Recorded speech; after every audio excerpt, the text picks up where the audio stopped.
ইরানের হাতে কোনো পরমাণু বোমা নেই। আমেরিকার গোয়েন্দা প্রধান তুলসি গাবার্ড নিজেই সাংবাদিক বৈঠকে এই তথ্য তুলে ধরেছিলেন, কিন্তু ট্রাম্প তার সিদ্ধান্তে অনড়।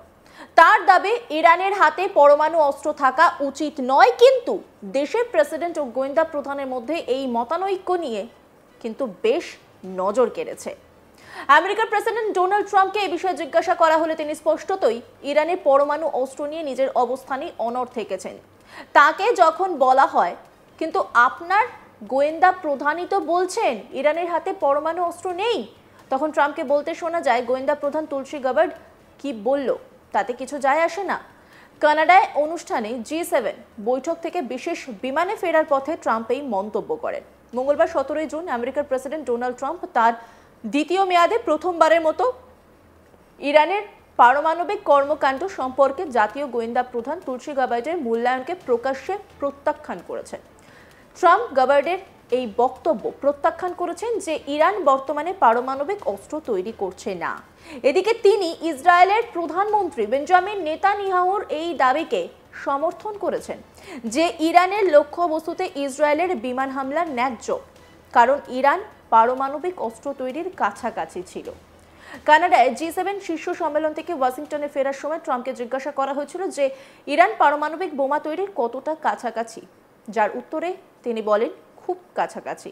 এরপর ট্রাম্পকে বলা হয় যে মার্চ মাসে কংগ্রেসকে আমেরিকার গোয়েন্দা প্রধান তুলসি গাবার্ড বলেছিলেন ইরান পারমাণবিক অস্ত্র তৈরির কাজ করছে না। তখন ট্রাম্প উত্তরে জানান, তুলসি যা বলেছেন তাতে আমার কিছু যায় আসে না, আমার মনে হয় তারা একটি অস্ত্র তৈরির খুব কাছাকাছি ছিল। ডোনাল্ড ট্রাম্প কি বলেছিলেন শুনব। Iran should be able to have a nuclear weapon, but how close do you personally think that they were to getting one? Because Tulsi Gabbard testified in March that the intelligence community said Iran wasn't building a nuclear weapon. I don't care what she said. I think they were very close to having it.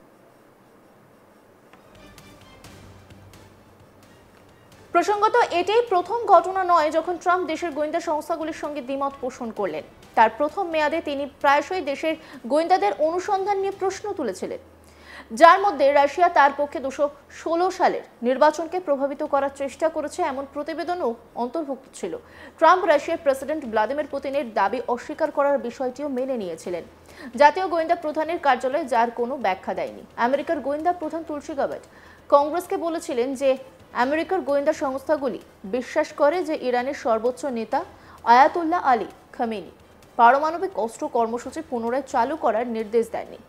America এবং আন্তর্জাতিক বিশেষজ্ঞদের মতে ইরানের পারমাণবিক অস্ত্র কর্মসূচি 2003 সালে বন্ধ করে দেওয়া হয়েছিল। তবে ইরান পারমাণবিক অস্ত্র তৈরির দাবি অস্বীকার করেছে। ইরান বলেছে যে তার ইউরেনিয়াম সমৃদ্ধকরণ কেবল শান্তিপূর্ণ ব্যবহারের জন্য। আমেরিকার গোয়েন্দা প্রধান তুলসি গাবার্ড তিনি কি বলেছেন শুনব। The IC continues to assess that Iran is not building a nuclear weapon, and Supreme Leader Khamenei has not authorized the nuclear weapons program that he suspended in 2003.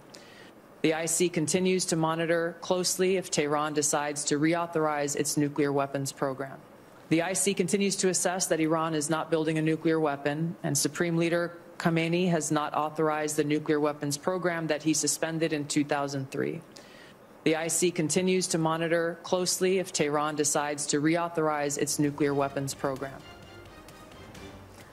আমেরিকার প্রেসিডেন্ট বলে কথা, অসীম শক্তিধর সেই দেশের প্রেসিডেন্ট ডোনাল্ড ট্রাম্প এবার G7 এর সঙ্গে Russia ও সম্ভবত চীনকে জুড়তে চেয়েছেন। এর ফলে শীঘ্রই G7 এর সঙ্গে আরও দুটি দেশ জুড়ে গিয়ে G8 অথবা G9 হয়ে যেতে পারে।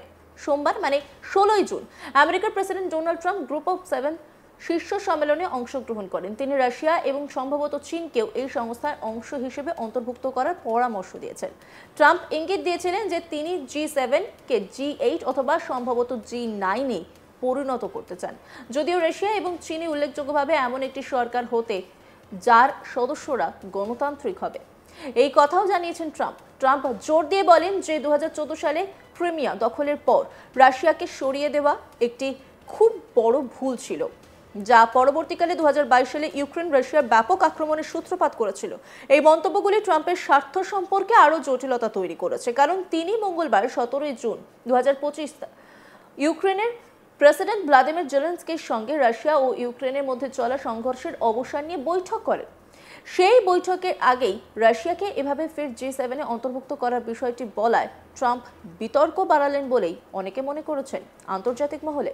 প্রসঙ্গত রাশিয়া আগে এই সামিটের সদস্য দেশগুলির মধ্যেই ছিল, কিন্তু ক্রিমিয়া দখলের পর 2014 সালে এই সামিট থেকে বাদ দেওয়া হয় রাশিয়াকে। ট্রাম্প বলেন, G7 আগে G8 ছিল।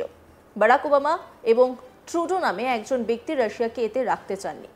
ট্রাম্প বলেন, জাস্টিন ট্রুডোর কথা উল্লেখ করেছেন। এই ট্রুডো G8 থেকে রাশিয়াকে বাদ দেওয়ার পরের বছর কানাডার প্রধানমন্ত্রী নির্বাচিত হয়েছিলেন। স্টিফেন হার্পার সেই সময় কানাডার প্রধানমন্ত্রী ছিলেন। ট্রাম্প বলেন, আমি মনে করি রাশিয়া থাকলে এখন যুদ্ধ হতো না, এবং মিস্টার ট্রাম্প 4 বছর আগে প্রেসিডেন্ট হলে এখন যুদ্ধ হতো না। ট্রাম্প বলেন, তারা রাশিয়াকে বাইরে ছুঁড়ে ফেলেছিল। সেই সময় আমি দাবি করেছিলাম যে এটি একটি বড় ভুল, যদিও আমি তখন রাজনীতিতে ছিলাম না। ট্রাম্প আরও বলেন যে রাশিয়ার নেতা ভ্লাদিমির পুতিন আর আলোচনার টেবিলে নেই, তাই এটি জীবনকে আরও জটিল করে তুলেছে। একজন রিপোর্টার ট্রাম্পকে প্রশ্ন করেন, চীনকে এই সামিটে যুক্ত করা উচিত কিনা। জবাবে ট্রাম্প বলেন, এটা খারাপ মত নয়। কেউ যদি কেবল চীনকেই এখানে দেখতে চায় তাতে আমার আপত্তি নেই। আমেরিকার প্রেসিডেন্ট বলেন, বিশ্ব নেতাদের জন্য শীর্ষ সম্মেলনে একে অপরের সঙ্গে কথা বলতে পারা গুরুত্বপূর্ণ। ট্রাম্প বলেন, পুতিন আমার সঙ্গে কথা বলেন, তিনি অন্য কারোর সঙ্গে কথা বলেন না। ট্রাম্প বলেন, পুতিন কথা বলতে চান না কারণ G8 থেকে বহিষ্কৃত হওয়ার সময় তিনি খুবই অপমানিত হয়েছিলেন। যেমন আমি হব, যেমন আপনি হবেন, যেমন অন্য কেউ হবেন। পুতিন আমার সঙ্গে কথা বলেন, তিনি অন্য কারোর সঙ্গে কথা বলেন না। মিস্টার ট্রাম্প বলেন, তিনি কথা বলতে চান না কারণ G8 থেকে বহিষ্কৃত হওয়ার সময় তিনি খুবই অপমানিত হয়েছিলেন। কানাডার রকি পর্বতমালার ধারে কানানাস্কিসে শীর্ষ সম্মেলনের আয়োজনকারী কানাডার প্রধানমন্ত্রী মার্ক কার্নির সঙ্গে সাক্ষাতের পর ট্রাম্প সাংবাদিকদের সঙ্গে কথা বলেছিলেন। আমেরিকার প্রেসিডেন্ট প্রায় 12টি দেশের বিরুদ্ধে উচ্চ শুল্ক আরোপ করেছেন। G7 নেতারাও তেহরানের পারমাণবিক উচ্চাকাঙ্ক্ষা নিয়ে ইসরায়েল ও ইরানের মধ্যে ক্রমবর্ধমান সংঘাত মোকাবিলা করার চেষ্টা করেছেন। এদিকে G7 বৈঠক শেষ করে নির্ধারিত সময়ের আগেই দেশে ফিরেছেন ট্রাম্প। বিমানে ট্রাম্প জানিয়েছেন, খুব ভালো G7 বৈঠক হয়েছে, ইউরোপিয়ান ইউনিয়নের সঙ্গে চুক্তি হয়েছে, ইউকের সঙ্গে চুক্তি হয়েছে। ডোনাল্ড ট্রাম্প কি বার্তা দিয়েছেন শুনব। You do in Washington that you couldn't do in Canada? Just be a little bit, I think, more well versed. Not having to use telephones so much because I don't believe in telephones. Because people like you listen to them. Yeah. So being on the scene is much better. And we did everything I had to do on the G7. We had a good G7. We signed the deal with the European Union, phase 1 of a deal. But we signed the deal with the UK. অন্যান্য খবরের আপডেটের জন্য অবশ্যই নজর রাখুন আজ তাক বাংলার ইউটিউব স্ট্রিমিংয়ে। লাইক, কমেন্ট, শেয়ার এবং সাবস্ক্রাইব করতে ভুলবেন না।